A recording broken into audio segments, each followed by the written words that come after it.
അങ്ങനെ നിവിൻ പോളിയുടെ കേസിൽ ഏകദേശം ഒരു ധാരണയായിട്ടുണ്ട്.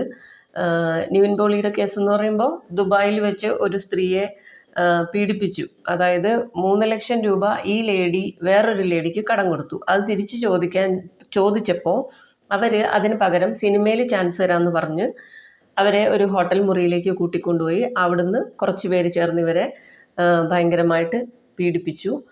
2 ദിവസത്തിന് ശേഷം നിവിൻ പോളിയും ഇവരുടെ കൂടെ ചേർന്ന് ഇവരെ പീഡിപ്പിച്ചു. ഇതാണ് കേസ്. അപ്പോൾ ഇതിനെതിരെ നിവിൻ പോളി വന്ന് പത്രസമ്മേളനമൊക്കെ നടത്തിയിട്ടുണ്ടായിരുന്നു. അങ്ങനെ ഒരു സംഭവമേ ഉണ്ടായിട്ടില്ല, ഞാൻ ഈ സ്ത്രീയെ അറിയില്ല എന്ന് പറഞ്ഞിട്ട്. അപ്പോൾ ഈ സ്ത്രീയുടെ മൊഴികളിലും കുറച്ച് നമുക്ക് ചേരായികയുണ്ട് അങ്ങോട്ടും ഇങ്ങോട്ടും. ഇവർ ഈ പറയുന്നത് അതെങ്ങനെ ശരിയാകും, അങ്ങനെ പല കാര്യങ്ങളും നമുക്ക് ഡൗട്ട് അന്നേ തോന്നിയിരുന്നു. ഇവരുടെ ഫോൺ ഹാക്ക് ചെയ്തു. പിന്നെ ഇവരുടെ വീട്ടിൽ നിവിൻ പോളിയുടെ ആൾക്കാർ നാട്ടിലുള്ള വീട്ടിൽ ക്യാമറ കൊണ്ട് സെറ്റ് ചെയ്തിട്ട് പിന്നെ ഭർത്താവും മോനും ചെയ്യുന്ന കാര്യങ്ങളൊക്കെ വീഡിയോയിൽ കാണിച്ചു കൊടുത്തു. അങ്ങനെ ഇവരെ ഭയങ്കരമായി ട്രാപ്പ് ചെയ്തു എന്നൊക്കെയാണ് ഇവർ പറയുന്നത്. അപ്പോൾ അതൊക്കെ എങ്ങനെ പോസിബിൾ ആവുമെന്നുള്ള സംശയമൊക്കെ ഉണ്ടായിരുന്നു. അപ്പോൾ ആ മൊഴിയിൽ തന്നെ എല്ലാവർക്കും ഒരു ഡൗട്ട് ഉണ്ടായിരുന്നു. അപ്പോൾ ഇത് ഈ പറയുന്ന കാര്യങ്ങൾ തെറ്റാണ്, അതായത് ഈ ലേഡി പറയുന്ന കാര്യങ്ങൾ തെറ്റാണെന്ന് തെളിയിക്കുന്ന കുറേ കാര്യങ്ങളുമായിട്ട് ഇപ്പോൾ വിനീത് ശ്രീനിവാസൻ വന്നിട്ടുണ്ട്. കാരണം ആ സമയത്ത് ഇവർ പറയുന്ന ഈ ലേഡി പറയുന്ന ഡേറ്റിൽ അവർ വർഷങ്ങൾക്ക് ശേഷം സിനിമയുടെ ഷൂട്ടിംഗ് ലൊക്കേഷനിലായിരുന്നു. അപ്പോൾ അത് എന്തൊക്കെയാണ് വിനീത് പറയുന്നുണ്ട്. പിന്നെ അന്ന് തന്നെ നിവിൻ പോളിയുടെ കൂടെ അഭിനയിച്ച പാർവതി എന്ന് പറഞ്ഞ കുട്ടി അതും വന്നിട്ട് സോഷ്യൽ മീഡിയയിൽ കൂടി പറഞ്ഞിട്ടുണ്ട് അന്നത്തെ ദിവസം എന്തൊക്കെയാണ് സംഭവിച്ചതെന്ന്. അത് ഞാനിവിടെ പ്ലേ ചെയ്യാം. രാവിലെ തൊട്ടാണ് നമ്മൾ നിവിൻ്റെ പോർഷൻസ് ഷൂട്ട് ചെയ്യുന്നത്. രാവിലെ നമ്മൾ എല്ലാ ദിവസവും അസംബിൾ ചെയ്യുന്ന പോലെ ഒരു 7-7:15 അസംബിൾ ചെയ്തിട്ടുണ്ടാവും. പിന്നെ ഒരു 8 o'clock 8:30 ആ സമയത്താണ് നിവിൻ്റെ പോർഷൻ, ഒരു തിയേറ്ററിൻ്റെ അകത്തുള്ള പോർഷൻസ് വെച്ചിട്ടാണ് നമ്മൾ ഷൂട്ട് തുടങ്ങുന്നത്, ന്യൂക്ലിയസ് മോഡൽ. അപ്പോൾ അത് കഴിഞ്ഞ് ഔട്ട്ഡോർ പോർഷൻ നമുക്കൊരു ഇനോഗ്രേഷൻ്റെ ഒരു ചെറിയൊരു സാധനമല്ല, അതൊരു വലിയ സീക്വൻസ് ആണ്, അത് ചെയ്യാനുണ്ടായിരുന്നു. അപ്പോൾ അന്ന് 100-300 ജൂനിയർ ആർട്ടിസ്റ്റും ഉണ്ടായിരുന്നു.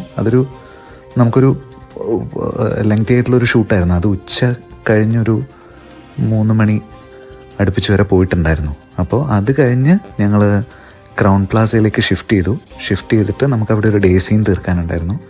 എന്നിട്ട് ക്രൗൺ പ്ലാസയിൽ തന്നെ അവിടെയുള്ളൊരു നൈറ്റ് സീനും തീർത്ത് പിന്നെ നിവിൻ്റെ ഈ എന്താ പറയുക ഫസ്റ്റ് ഇൻട്രോ പോർഷൻസും കാര്യങ്ങളൊക്കെ നമ്മൾ അവിടുത്തെ റൂഫ് ടോപ്പ് റെസ്റ്റോറൻറ്റിലാണ് ഷൂട്ട് ചെയ്യുന്നത്. അപ്പോൾ എനിക്ക് തോന്നുന്നു 15-ാം തീയതി വെളുപ്പിന് ഒരു 2:30 മണി അടുപ്പിച്ച് വരെ ഷൂട്ട് പോയിട്ടുണ്ടാവും.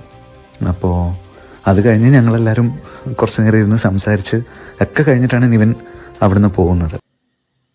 A video which I took on 14th December 2023. ഈ കോസ്റ്റ്യൂം നിങ്ങൾ കുറച്ചു പേർക്കെങ്കിലും മനസ്സിലായിട്ടുണ്ടാവും, അല്ലെങ്കിൽ ഞാൻ വ്യക്തമാക്കി തരാം. ഇപ്പം നിങ്ങൾക്ക് മനസ്സിലായി കാണും ഏതിന്റെ ഷൂട്ടായിരുന്നു എന്നുള്ളത്. അഫ്കോഴ്സ് വിനീതേട്ടന്റെ വർഷങ്ങൾക്ക് ശേഷത്തില് ഞാനൊരു ചെറിയ ക്യാരക്ടർ ചെയ്തിട്ടുണ്ടായിരുന്നു December 14th. സോ ഞാൻ നിവിൻ ചേട്ടന്റെ കൂടെയാണ് ആ ഒരു സീൻ ചെയ്തത്. December 14th ആ പറയുന്ന സ്റ്റേജിലെ ഷൂട്ടില് I was with him. So പറയണമെന്ന് ഒന്ന് തോന്നി. അപ്പോൾ ഒരുപാട് പേര് ഇന്നലെ ന്യൂസ് ഒക്കെ കണ്ടിട്ട് എനിക്ക് ടെക്സ്റ്റ് ചെയ്തിട്ടുണ്ടായിരുന്നു. അതാണ്. അപ്പോൾ ഇത് കേൾക്കുന്ന ആൾക്കാർക്ക് തന്നെ മനസ്സിലാവുമല്ലോ അന്ന് ഈ പറയുന്ന മൊഴികളൊക്കെ വെറുതെ ഫേക്ക് ആണെന്നുള്ളത് കേൾക്കുമ്പോൾ തന്നെ ഏകദേശം മനസ്സിലാവും. പിന്നെ ഇതിലുള്ള പ്രശ്നം എന്താണെന്ന് വെച്ചാൽ ഇതിപ്പോൾ ശരിക്കും ജെന്യൂൻ ആയിട്ടുള്ള കേസുകൾ വരുമ്പോൾ അതും ഇതേപോലെ സംശയത്തിൻ്റെ നിഴലിലേക്ക് പോവുകയാണ്. അതായത് നീതി കിട്ടേണ്ടവർ പോലും ഇപ്പം ഇങ്ങനെയുള്ള കേസ് ഇങ്ങനെയുള്ള ആൾക്കാർ വന്നു കഴിയുമ്പം അവരും ബുദ്ധിമുട്ടിലാവുകയാണ്. അപ്പോൾ ഈ നമ്മളെന്താ പറയുക, പുര കത്തുമ്പോൾ വാഴ വെട്ടുക എന്ന് പറയുന്ന പരിപാടിയാണിത്. ഇവർക്ക് ക്യാഷൊക്കെ ആയിരിക്കും ആവശ്യം. ഇങ്ങനെ പേരുകളൊക്കെ വന്നു കഴിഞ്ഞാൽ ഇവർ പെട്ടെന്ന് നമ്മുടെ പേര് ഇങ്ങനെയൊന്നും പറയരുത് എന്നുള്ള രീതിയിൽ കുറച്ച് ക്യാഷ് കിട്ടുമെന്നൊക്കെ വിചാരിച്ചിട്ട് വരുന്നതാണെന്നാണ് തോന്നുന്നത്. ഈ സ്ത്രീയുടെ ബാക്ക്ഗ്രൗണ്ട് എടുത്തു കഴിഞ്ഞാലും അത്ര നല്ലൊരു ഹിസ്റ്ററി അല്ല ഇവരുടെ പറയുന്നത്. ഇവരെ ഹസ്ബൻഡിൻ്റെ കാര്യങ്ങളൊക്കെ അത്ര നല്ല രീതിയിലല്ല ഇവർ ക്യാഷ് ഉണ്ടാക്കുന്നത്. അപ്പം അങ്ങനെ നോക്കുമ്പോൾ ഇതിപ്പോൾ അതെന്തോ ആയിക്കോട്ടെ, പക്ഷേ ഇങ്ങനെ പീഡിപ്പിക്കാതെ അല്ലെങ്കിൽ ഇതുപോലൊരു സംഭവം നടക്കാതെ ഇതേപോലെയുള്ള കാര്യങ്ങളുമായി വന്നു കഴിഞ്ഞാൽ നീതി കിട്ടേണ്ട ആൾക്കാർക്ക് നീതി കിട്ടാതെ ആയിപ്പോവും. അപ്പം എനിക്ക് തോന്നുന്നത് ഇങ്ങനെ ഫേക്കായിട്ടുള്ള പരാതി കൊടുക്കുന്ന സ്ത്രീകളെ, ഇപ്പോൾ പുരുഷന്മാരുടെ കാര്യത്തിൽ ഇങ്ങനെയാണ്. അതായത് ഒരു സ്ത്രീ വന്ന് കംപ്ലൈൻറ്റ് ചെയ്ത് കഴിഞ്ഞാൽ പിന്നെ അതിനകത്ത് ഒന്നുമില്ല, അവർ പറയുന്നതാണ് ശരി, അതനുസരിച്ച് കേസെടുക്കും. അതേപോലെ ഇങ്ങനെ കേസെടുത്ത് കഴിഞ്ഞാൽ ഈ പുരുഷന്മാർക്ക് സംഭവിക്കുന്ന അവർക്ക് സൊസൈറ്റിയുടെ മുമ്പിൽ, സ്വന്തം ഭാര്യയുടെയും കുഞ്ഞുങ്ങളുടെയും മുമ്പിൽ, അമ്മ, അച്ഛൻ, റിലേറ്റീവ്സ് എല്ലാവരുടെയും മുമ്പിൽ ഭയങ്കരമായി അപമാനിക്കപ്പെടുവാണ്. ഇപ്പോൾ എല്ലാവരും അങ്ങ് മനസ്സിലാക്കിക്കൊള്ളണമെന്നില്ലല്ലോ, പലരും ഒറ്റപ്പെട്ടു പോകും. ഒരു തെറ്റും ചെയ്യാത്തവർ പോലും ഇതേപോലെ ക്രൂശിക്കപ്പെടുന്നത് ഒരു വലിയ കഷ്ടമാണ്, ഒരു വല്ലാത്ത അവസ്ഥയാണ്. അപ്പോൾ സ്ത്രീകൾക്ക് എല്ലാ ഇതും വേണം, സംഭവം ശരിയൊക്കെ തന്നെ. പക്ഷേ ഇതേപോലെയുള്ള ഫേക്ക് അലിഗേഷൻസ് വന്നു കഴിഞ്ഞിട്ടുണ്ടെങ്കിൽ അത് ഒരു ശരിയല്ല. അപ്പോൾ ഇത് ഫേക്കാണ് അല്ലെങ്കിൽ ഇത് കള്ളപ്പരാതിയാണെന്ന് തെളിഞ്ഞാൽ അതിന് തക്കതായ ശിക്ഷ ഈ പരാതി കൊടുത്ത ആൾക്കും കൊടുക്കാനുള്ള വകുപ്പുകൾ ഇനി വരണം. അല്ലാതെ ഒരാൾ വന്ന് അവർക്ക് ഇഷ്ടമുള്ളത് പറഞ്ഞ് അവരുടെ സൗകര്യം പോലെ പറഞ്ഞു പോയി ഈ അപമാനിക്കപ്പെട്ട പുരുഷന്മാർ അവരിങ്ങനെ ജീവിതകാലം മുഴുവൻ ഈ ഒരു ഇതും സഹിച്ച് നടക്കുക. അത് ഫേക്ക് ആണെങ്കിൽ ഓക്കെ, കേസ് തള്ളിപ്പോയി. അപ്പോൾ അത്ര നാളും ഇവർ സഹിച്ചതിന് ആര് സമാധാനം പറയും?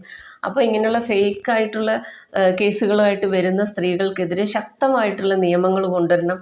അവർക്കെതിരെ ശക്തമായ എന്താ പറയുക, നടപടികൾ എടുക്കണം. അവരെ ഈ പറഞ്ഞ പോലെ അറസ്റ്റ് ചെയ്ത് ജയിലിലാക്കുക വേണ്ടത്. കാരണം കള്ളത്തരം കാണിക്കാൻ പാടില്ല. എല്ലാവർക്കും നിയമം ഒരുപോലെയല്ലേ, അപ്പോൾ സംരക്ഷണം എല്ലാവർക്കും കിട്ടണ്ടേ. അപ്പോൾ തെറ്റ് ചെയ്യാത്തവരെ കുറ്റക്കാരാക്കാനുള്ള ആ രീതിയിൽ ഈ കാര്യങ്ങൾ പോകരുത്, തെറ്റായ രീതിയിലേക്ക് നിയമം പോകരുത്. അപ്പോൾ സ്ത്രീകൾ ഇതേപോലെ മുതലെടുക്കാൻ വരുന്നവരെ തീർച്ചയായിട്ടും അവർക്ക് ഒരു തടയിടണം. അതിന് വേണ്ട നിയമങ്ങൾ വരുവാണ് വേണ്ടത്. കള്ളത്തരം കാണിക്കുന്നവർക്ക് അവർക്ക് അപ്പം തന്നെ അതിനെതിരെ കേസെടുക്കണം. അത്രയേ പറയാനുള്ളൂ.